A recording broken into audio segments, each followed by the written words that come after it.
When you hear tiki bar, you may think of Hawaiian shirts, tiki torches, grass skirts, and leis. And you wouldn't be wrong, but as always, there's more to the story. The word tiki itself comes from Maori, with related forms in a number of other Polynesian languages. The Polynesian language family, a subset of the large Austronesian language family, is a group of some 40 related languages spoken in the scattered islands of the Central and South Pacific, including Maori, Tahitian, and Hawaiian. Owing to their relatively recent spread, the languages still show fairly strong resemblances, with similar sounds and much related vocabulary. In Maori, Tiki is the name of the first created man, or the creator of the first man. Polynesian mythology is complex and varied, with numerous different deities known by many different names, reflecting the wide diversity of cultures covered by the term Polynesian. In Maori culture in particular, Tiki is often said to have been formed either by the war god Tu or the forest god Tane, out of red clay or a mixture of blood and clay. In some versions of the story, Tiki sees his reflection in a pool, and being unable to touch this companion, covers the pool with earth, which then produces a woman. The first sexual act follows, so Tiki is often associated with procreation or fertility.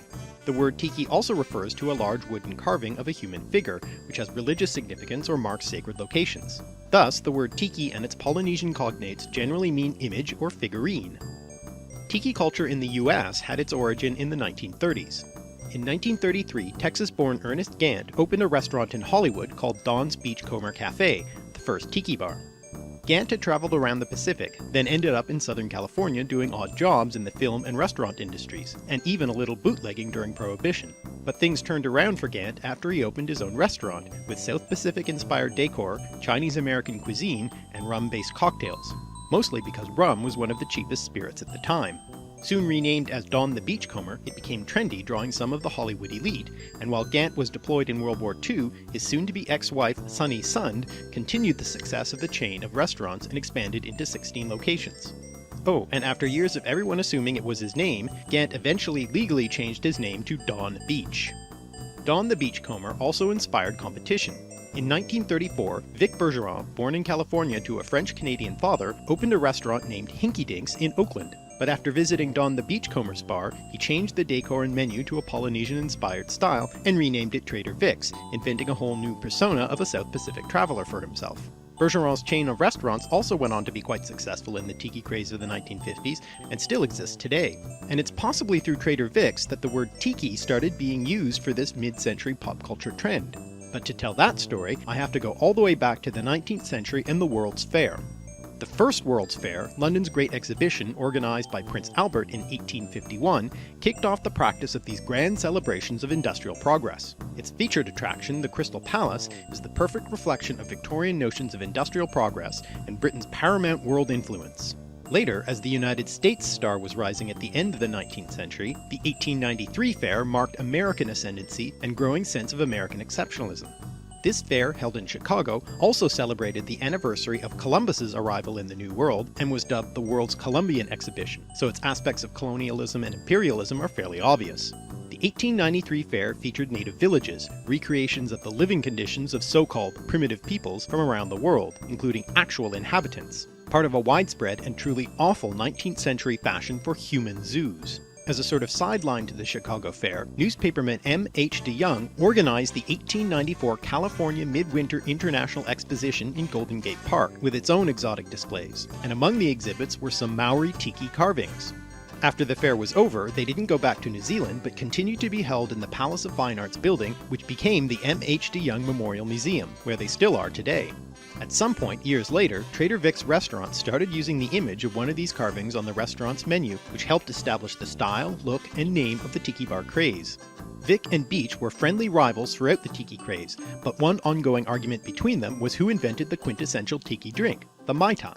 The Mai Tai started out as a cocktail that features its main ingredient, rum, and also typically contains curacao, orgeat syrup made from almonds, and lime.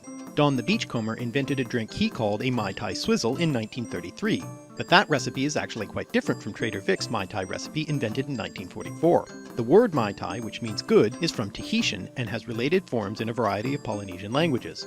The story that Trader Vic told is that some Tahitian friends were visiting his restaurant and he mixed up the drink for them. After sipping it, one of them immediately called out, "Mai Tai Roa Ai," which Vic translated as "out of this world, the best." And so that's what he named the drink.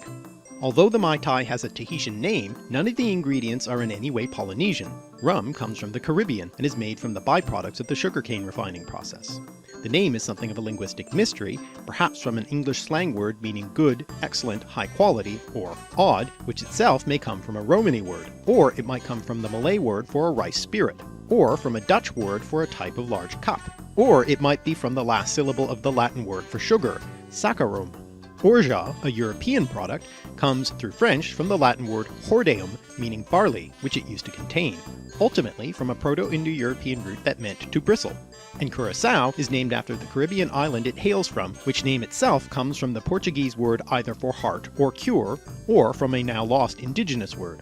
So the drink really is emblematic of Tiki culture, being a blend of many cultures topped by a decorative element taken from the South Pacific, in this case the name. Though the Mai Tai can be considered the signature Tiki drink, perhaps the second most famous is the Zombie, a very potent and complex concoction of several different rums, syrups, juices, and bitters, created by Don the Beachcomber, according to legend, to cure the hangover of one of his customers. But it was so strong, it left him feeling like the dead. It was always sold with a 2-drink limit, perhaps more for clever marketing purposes, though supposedly this was the last drink Howard Hughes had at Don's bar the night he hit a pedestrian on his drive home. Though the name does have a tropical flair, it certainly isn't connected with the South Pacific, coming instead from Haitian folklore, originally referring to a snake god and later to a reanimated corpse, and ultimately derived from a West African word meaning god or fetish. However, the zombie cocktail does have an important role in the history of the Tiki craze.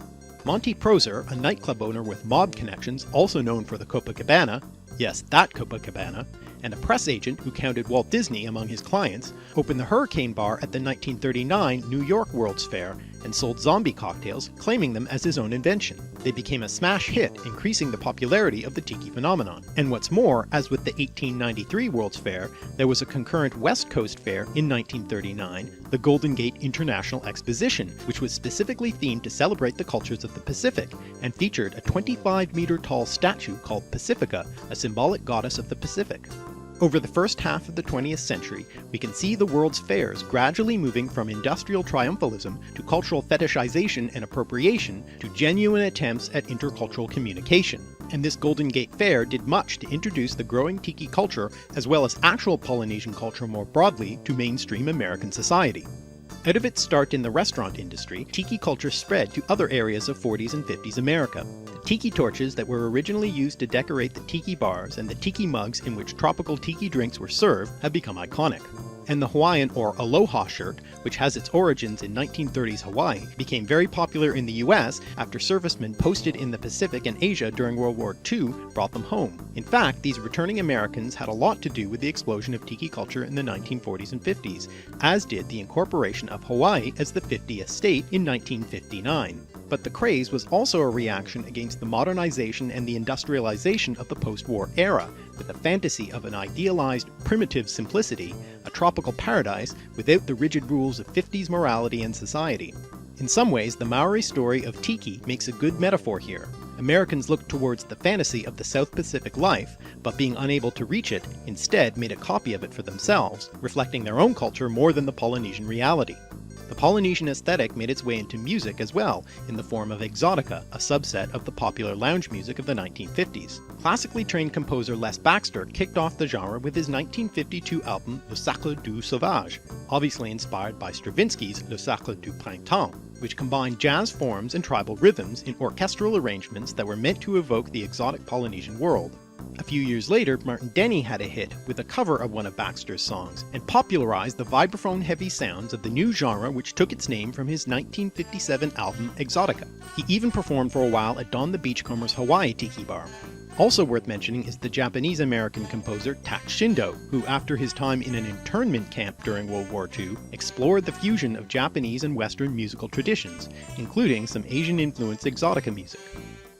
The original Tiki craze was actually quite short-lived, with its mainstream popularity lasting only from the late 40s to the early 60s, when the countercultural movements of the hippies and the growing awareness of the problems of American imperialism, colonial history, and cultural appropriation combined to make Tiki culture seem tacky, artificial, and even racist.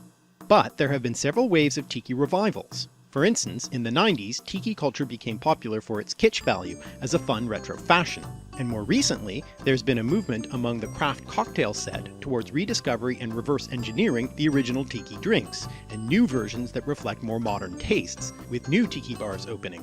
One interesting instance of this recent revival is Tiki Bar TV, which was one of the very first vodcast web series launching in 2005. Made by Canadians about an American cultural trend based on elements of South Pacific and Caribbean societies, it was a highly ironic and self-referential satire on both internet culture and the tiki phenomenon, and reflects a more postmodern, post-colonial engagement with pop culture. Though tiki culture was never really a reflection of cultural diversity, perhaps its re-examination can be.